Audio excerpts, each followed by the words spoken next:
Welcome to Futility Closet, a celebration of the quirky and the curious, the thought-provoking and the simply amusing. This is the audio companion to the website that catalogs more than 8,000 curiosities in history, language, mathematics, literature, philosophy, and art. You can find us online at futilitycloset.com. Thanks for joining us. Welcome to episode 62. I'm Greg Ross. And I'm Sharon Ross. The discovery of the gruesome remains of a human body buried in a doctor's cellar shocked London in 1910. In today's show, we'll recount the dramatic use of the recently invented wireless telegraph in capturing the main suspect in the crime. We'll also hear a letter that Winston Churchill wrote to Winston Churchill and puzzle over why a sober man is denied a second beer. Our podcast is supported partly by advertising, and you can help us out by taking a quick 5-minute survey so we can try to find advertisers to help support the show. If you haven't yet, please go to podsurvey.com/futility to take the survey. It takes less than 5 minutes and it's completely anonymous. When you're finished, you can enter for a chance to win a $100 Amazon gift card. Long-time listeners may have taken our survey last year, but this is a new version to give advertisers the most up-to-date understanding of our audience and to help us find the most appropriate ads for our show. So please go to podsurvey.com, that's podsurvey.com/futility to take our survey and help out the show. We'll also put the link in our show notes. Thanks so much for helping to support Futility Closet. Hawley Crippen was, by all accounts, a very mild-mannered American doctor. He was a homeopath and an eye and ear doctor around the turn of the 20th century. He started to practice in New York, where he married his second wife, whose name was Cora, in 1894. And Cora was a bit of a handful. She was, or wanted to be, a music hall singer, and was only somewhat successful at that. She was openly unfaithful to him over and over again. She was very abusive to him, and she had a ravenous appetite for clothing and for jewelry. But Hawley seemed to bear all this patiently, and they seemed to get along relatively well. In 1897, they moved to England, where unfortunately his medical credentials weren't enough to permit him to practice, so he started working as a distributor of patent medicines. And Cora was still in North London now, being openly unfaithful to him with a string of lovers. And Crippen apparently fell in love with a typist he began working with around 1903. Her name was Ethel Leneve. So this was all going along as well as it could when the Crippens held a party at their home on January 31st, 1910, and Cora disappeared. Or, properly speaking, she didn't seem to disappear. She suddenly went to America, at least according to what Crippen said. In February 1910, he left a note for Ethel, the typist, that said, B.E. has gone to America. Cora's stage name was Belle Elmore. That's who he meant. They knew that Belle had been with a man named Bruce Miller, had a relationship with him at that time, and so if in fact she had gone to America with him, then under British law, Crippen could apply for a divorce and he'd probably get it. So from Ethel's point of view, this might be a good thing. They could finally be together. Right. The problem is that Crippen had a lot of trouble explaining why she'd gone there and exactly what the details were, because Belle's friends began to ask, why did she have to leave so abruptly? He explained that she'd gone to America, but that he hadn't seen her go, and that he didn't expect that she'd come back.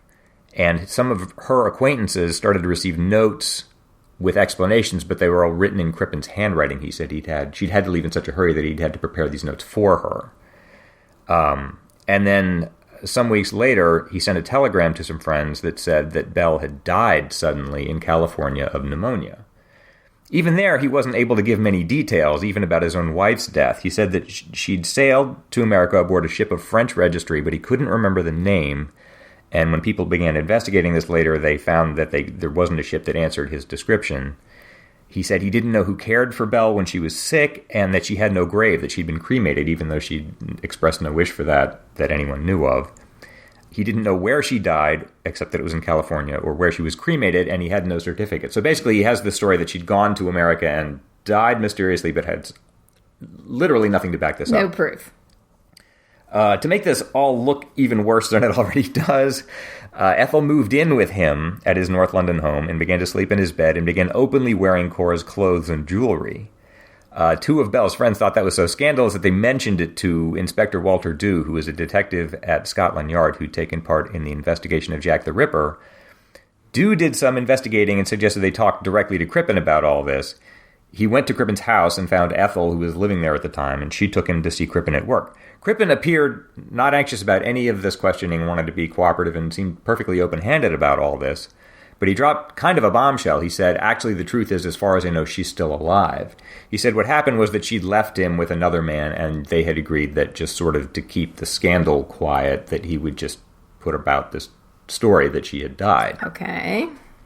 That really stunned Ethel, the typist, to find out that Belle was still alive. Oh, she didn't know this story. Okay. But, they could still be together. It's possible this is still just exactly what Crippen says it is. It's just a misunderstanding, and it could all be fine.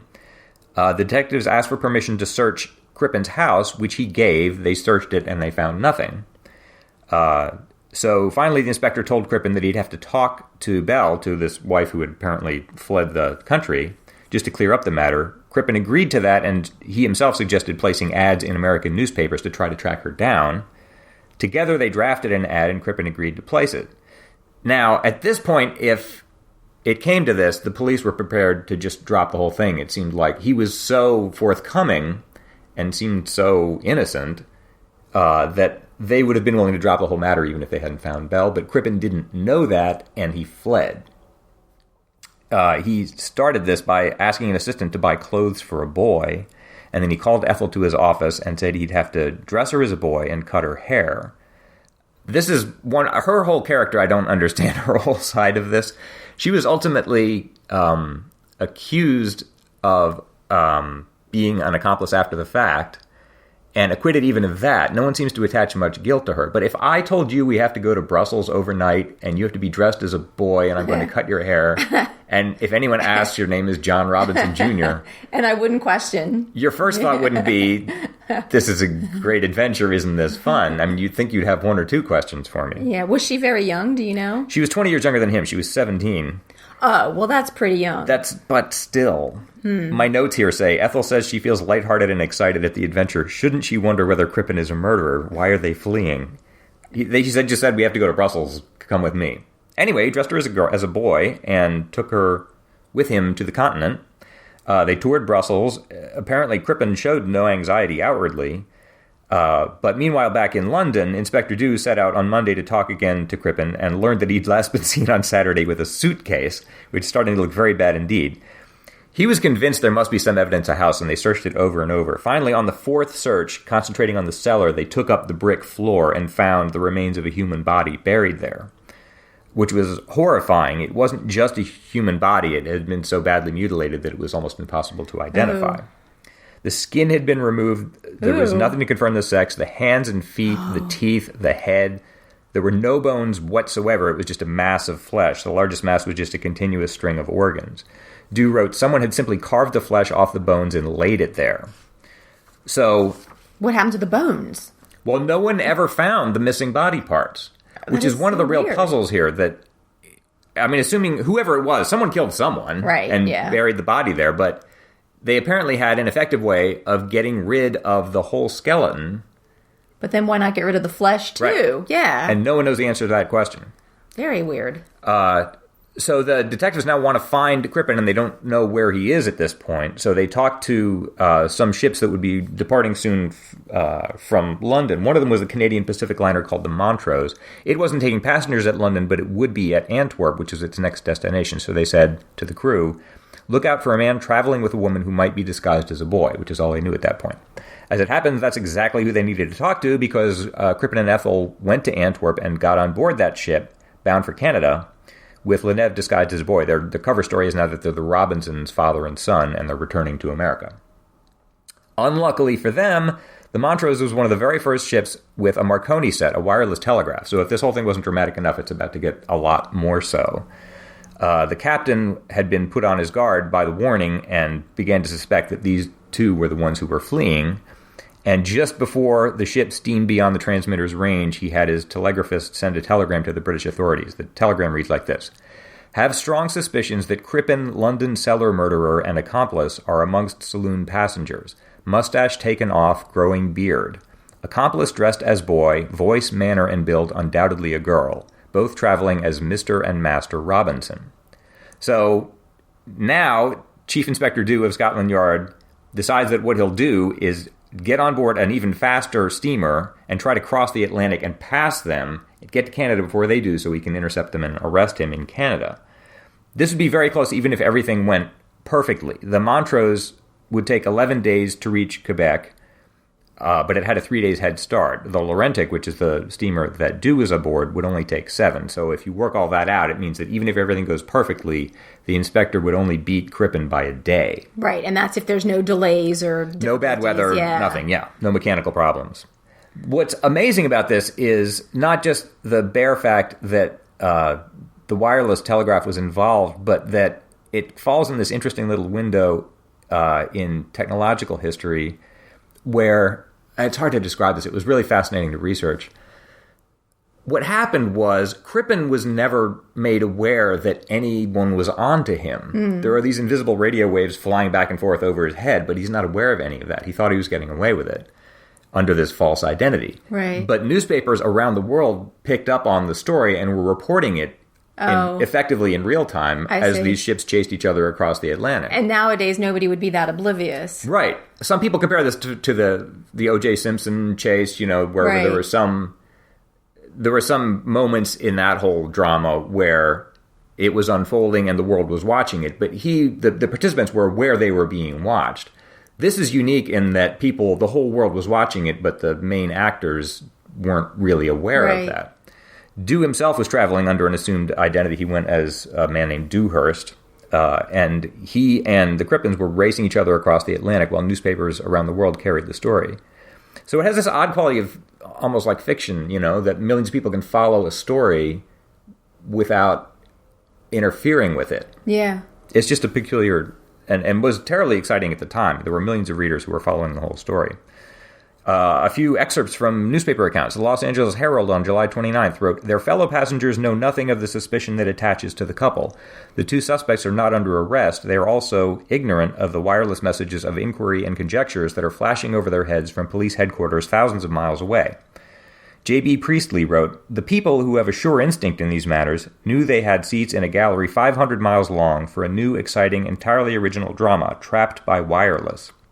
There were Crippen and his mistress, arriving with a smile at the captain's table, holding hands on the boat deck, entirely unaware of the fact that Inspector Dew was on his way to arrest them. While they were looking at the menu, several million readers were seeing their names again in the largest type." And the London Times wrote, "There was something intensely thrilling, almost weird, in the thought of these two passengers traveling across the Atlantic in the belief that their identity and their whereabouts were unknown, while both were being flashed with certainty to all quarters of the civilized world. From the moment of their departure, the two have been encased in waves of wireless telegraphy as securely as if they had been within the four walls of a prison." Happily for Dew, he accomplished his plan. On July 27th, his ship quietly overtook Crippen's. They were never within visual contact, but he did get past them, and he wired back that he would board them at a place called Father Point. He said, "Please keep any information until I arrive there, strictly confidential." So there's this someone I'm sure has made a movie about this. They certainly ought to. Crippen's ship entered the St. Lawrence River, and the captain told him that he'd like to introduce him to the pilot. The pilot came aboard and took his hand and said, then with the other hand removed his cap and said, "Good morning, Dr. Crippen." And Crippen recognized him as the Scotland Yard detective who had interviewed him back in Wouldn't that London. be a shock? Like the last person you expect to see. Right. Astonishment, confusion, and then understanding. And all he said was, "Good morning, Mr. Dew." Dew said, "You'll be arrested for the murder and mutilation of your wife, Cora Crippen, in London on or about February last." And Crippen held out his wrists for the handcuffs. He and Ethel Leneve were arrested on July 31st, 1910, and they were returned to England. Dew said later, the inspector, "During my long career as a detective, I have experienced many big moments, but at no other time have I felt such a sense of triumph and achievement." Even he felt badly for Crippen. Oddly, for such a horrible murderer, a lot of people feel badly for Crippen. He seemed like this meek, mild-mannered man who'd just been pushed too far. Dew said Crippen had been caught on the threshold of freedom only 12 hours more, and he would have been safely at Quebec. They still had to try him on this very difficult evidence of just some anonymous human body or the remains of one. Right, they couldn't even say for sure it was his wife. They couldn't even say it was female. They tried Crippen and Ethel separately at the London Assizes, they basically got away with somewhat circumstantial evidence. They found a piece of the skin that had what the pathologist says was an abdominal scar that was consistent with Cora's medical history, which isn't much to go on. That's a little tenuous, yeah. Also, they found large quantities of the poison called hyoscine that was found in the remains, and Crippen had bought that drug before the murder from a local chemist, and there's a record of that.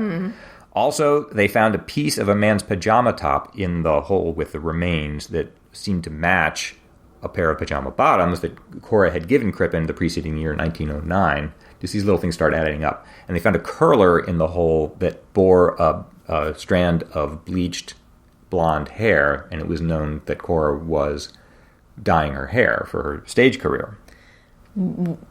Why would he have put a curler and a piece of pajamas in? Or is it just they thought they somehow ended up in there? Like, the whole thing doesn't... Right, like, where were the bones? It's really hard to know what happened. Why keep the flesh and a piece of pajamas and a curler and... Okay.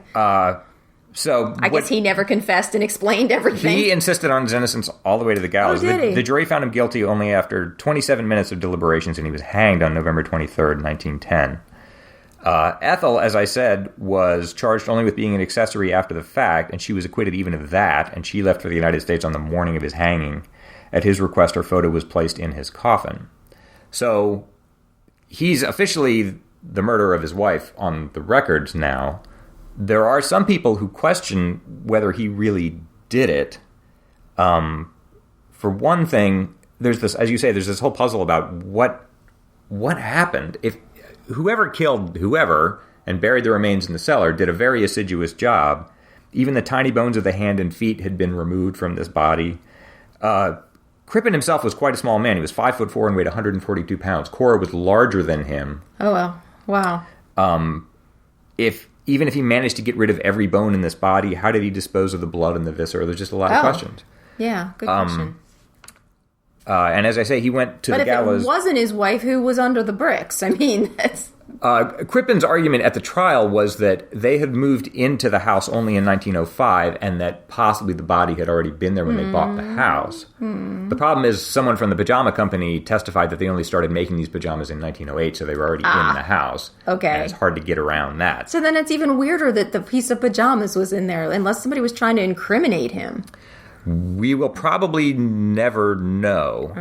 In October 2007, some researchers at the Michigan State University got a hold of some DNA from one of the old slides from the records of the trial and concluded that they were male. In other words, that the body couldn't have been Cora. But that's controversial because it's very old DNA evidence. Yeah. So no one knows. It's conceivable that he was just, that Crippen really was innocent. Although that raises questions. To me, the main thing is not how did he kill her, but why did he flee? If he was really innocent, why dress up your girlfriend as a boy and insist that she take... Well, yeah, and then there's this whole weird thing about claiming she was in America and claiming she was dead, and no, she's not really dead. I mean, yeah, if she really was alive, then he would just need to find a way to get in touch with her. To show that, which he'd proposed, to just run an ad in, a California newspaper and track her down. That should have been easy to do. So it does look pretty bad. But there are these just open questions. The whole case was obviously a huge sensation at the time. And even throughout the 20th century, it fascinated some people. Alfred Hitchcock investigated it deeply and used some of the elements in some of those movies, most notably Rear Window, where Jimmy Stewart discusses how you would go about cutting up and disposing of a human body. And interestingly, Raymond Chandler thought the whole thing, just as you did, doesn't make any sense. He wrote in 1948 in a letter to a friend, "I cannot see why a man who would go to the enormous labor of deboning and desexing and deheading an entire corpse would not take the rather slight extra labor of disposing of the flesh in the same way, rather than bury it at all. Crippen didn't seem to panic at all. He did many things which required a very cool head. For a man with a cool head and some ability to think, he also did many things which simply did not make sense." As I say, no one ever found the missing body parts, and if you have some means, somewhere to dispose of a whole human skeleton, why not just dispose of the rest of it? Yeah, and the curler and the pajamas, like, I'm really stuck on that. Like, that makes no sense unless it was some weird, psychopathic wanting to keep a weird record or memento of... Or he was just under... that's the funny thing, is it seems like he must have been under great time pressure because he was also working a full-time job while he was doing all this. Yeah, you're right. And he did whoever did this did such an assiduous job that it's odd they would overlook these just a couple small details. The thing about the pajamas is really interesting because then that dates it, because you're right. Because otherwise you'd be like, well, the previous occupants of the house. Yeah. But if we know it can't be the previous occupants of the house, then it's kind of hard to believe somebody else managed to get into his house, pry up the bricks of his cellar, put all this stuff there, get all the bricks put back down without him having any idea anything was going on. Yeah. So it seems very likely from all the evidence that he's guilty, but somehow, if you read the accounts of it, and I'll put some links in the show notes, apparently he was a very kind-hearted is the word, kept his acquaintances. None of the people who actually knew him could believe that he could be guilty of this. He just seemed like a really genuinely nice guy. So even though apparently he did a monstrous deed, even Dew felt somewhat sorry for him. Raymond Chandler wrote in another letter, "You can't help liking this guy somehow. He was one murderer who died like a gentleman."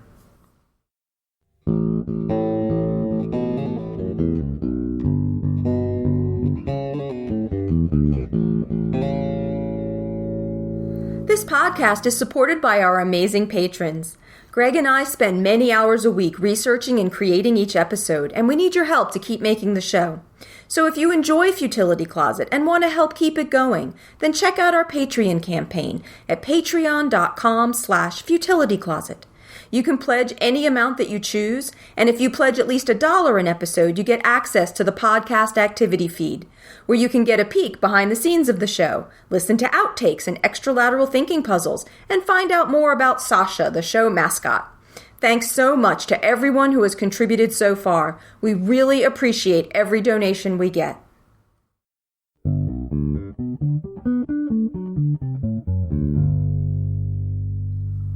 I just like this. This is a letter sent by the 24-year-old Winston Churchill to an American author, coincidentally also named Winston Churchill, in June of 1899. Mr. Winston Churchill presents his compliments to Mr. Winston Churchill and begs to draw his attention to a matter which concerned them both. He has learnt from the press notices that Mr. Winston Churchill proposes to bring out another novel, entitled Richard Carvel, which is certain to have a considerable sale both in England and America. Mr. Winston Churchill is also the author of a novel, now being published in serial form in Macmillan's magazine, and for which he anticipates some sale both in England and America. He also proposes to publish on the 1st of October another military chronicle on the Sudan War. He has no doubt that Mr. Winston Churchill will recognize from this letter, if indeed by no other means, that there is a grave danger of his works being mistaken for those of Mr. Winston Churchill. He feels sure that Mr. Winston Churchill desires this as little as he does himself. In future, to avoid mistakes as far as possible, Mr. Winston Churchill has decided to sign all published articles, stories, or other works Winston Spencer Churchill, and not Winston Churchill as formerly. He trusts that this arrangement will commend itself to Mr. Winston Churchill, and he ventures to suggest, with a view to preventing further confusion, which may arise out of this extraordinary coincidence, that both Mr. Winston Churchill and Mr. Winston Churchill should insert a short note in their respective publications explaining to the public which are the works of Mr. Winston Churchill and which are those of Mr. Winston Churchill. The text of this note might form a subject for future discussion if Mr. Winston Churchill agrees with Mr. Winston Churchill's proposition. He takes this occasion of complimenting Mr. Winston Churchill upon the style and success of his works, which are always brought to his notice, whether in magazine or book form, and he trusts that Mr. Winston Churchill has derived equal pleasure from any work of his that may have attracted his attention. Sometime later, the American Winston Churchill responded to this and agreed with this plan. He wrote, "Mr. Winston Churchill is extremely grateful to Mr. Winston Churchill for bringing forward a subject which has given Mr. Winston Churchill much anxiety." All right, it's my turn to be solving a lateral thinking puzzle. Greg's going to present me with some odd-sounding situation, and I'm going to have to figure out what's going on, asking only yes or no questions. I'm taking this one from the NPR program Car Talk. It ran back in 2010 there and was sent in to them originally by a man named George Parks. He writes, "My son sat patiently in his seat and waited for service. After a while, an attractive-looking young lady came over and asked if he would like something to drink. He replied that he'd like a beer. He was youthful in feature and appearance, so she asked him to produce an ID. The woman checks his ID and, with no problem, serves him his beer. 4 hours later, he's in the same chair and asks the same server for another beer. To his surprise, the server again asks for his ID. Not a surprise, she forgot who he was. He produces the same ID. The server tells him that unfortunately she cannot serve him alcohol at this time as it would be illegal for her to do so. What's going on here?" Does this have something to do with the day of the week and you can't serve alcohol in some places on Sundays? No, good guess. Well, that would have been really impressive. Just totally. It's like, wow, I solved it. I was like, oh, that's got to be it. I mean, it's after midnight and it's Sunday morning because that is a law in some states. Okay, does this matter where it takes place? Because different states have different laws about things and stuff. Yes. Okay, so it's like some place with some specific set of laws that I need to work out. No. Okay. He's in the same seat. He didn't move. Correct. Okay. Because there's also, like, he shifted to over the state line, and he's now in Utah, and they don't serve alcohol. Okay, is this in the United States? You're really hot tonight. Is this in the United States? No. It's not in the United States. Okay. Oh, is it have to do with, like, his age, and in some countries you can only drink up to a certain time of the day? No. Okay. Coming up with so many good answers. I know, you're really good. Okay, he's not in the United States. Is he in Europe? No. Is he in Canada? No. Is he in Latin America somewhere? No. Oh my gosh. Do I need to figure out what country he's in? Is he in the Middle East? Is he in Africa? Is he on the moon? No and no and no. Okay. Oh, well, okay. Is he on a continent? No. Is he on... Oh, that's it. The whole ship is moving. He's on a ship and they've crossed into something else. He's on a ship? A ship on the water? No. He's on an airplane? Yes. Yes. And is that it? That they're now in a different place with different laws that apply Not to his quite. drinking? Not quite. Okay, so he's on an airplane. That's why he hasn't moved his seat, but the airplane has moved. Do I need to know where the airplane is at this moment? Yes. Oh, is it that... No, she wouldn't have asked to see his ID if it's... Because after a certain point on an airplane, they can't serve you because they're going in for a landing. But then she wouldn't have asked to see his ID, so that wouldn't make sense. That's right. So I need to know where the airplane is now. Do I need to know where the airplane is now? Now meaning... When he can't be served the drink. Yes. Okay. Do I need to know... When you say I need to know where the airplane is when he can't be served the drink, do I need to understand what country's territory or area he's in? Whether on the ground or their airspace? I'll say no to that. Does it matter it's not like... You said it has nothing to do with it that it's Sunday, so it's not like they've crossed a date line and it's now Sunday and they can't be served alcohol. Is that it? That's very close. I should just give it to you. I mean, Is it that he's crossed a date line? Yes, that's it. Okay. George's son was returning from a study trip in China. He was flying from China to America, and when he got on the plane, it was his 21st birthday. 4 hours later, when the plane had crossed the international date line, George's son lost a day. He was only 20. Oh, no, you should have made me figure that out. I didn't quite have that. I was stuck on the Sunday thing. You said date line, and I figured it would just be... very clever, though. Pointless to drag it on. Yes, but I should have figured out the rest of it. You're really it's so hard to come up anymore with ones that'll even... Well, I didn't get it. It's like I came up with 15 wrong answers. Yay for me. Really good ones, though. Well, if anyone else has a puzzle that they would like to send in for us to use, please. Please. You can send them to us at podcast@futilitycloset.com. That's another episode for us. If you're looking for more Futility Closet, you can check out our books on Amazon, follow us on Twitter or Facebook, or visit the website at futilitycloset.com, where you can sample over 8,000 Phrenic entertainments. At the website, you can also see the show notes for the podcast and listen to previous episodes. Just click Podcast in the sidebar. If you'd like to support Futility Closet, please consider becoming a patron to help keep us going. You can find more information at patreon.com/futilitycloset. You can also help us out by telling your friends about us or by clicking the donate button on the sidebar of the website. If you have 5 minutes, please take our survey at podsurvey.com/futility to help us find advertisers to support the show. If you have any questions or comments about the show, you can reach us by email at podcast@futilitycloset.com. Our music was written and produced by Doug Ross. Thanks for listening, and we'll talk to you next week.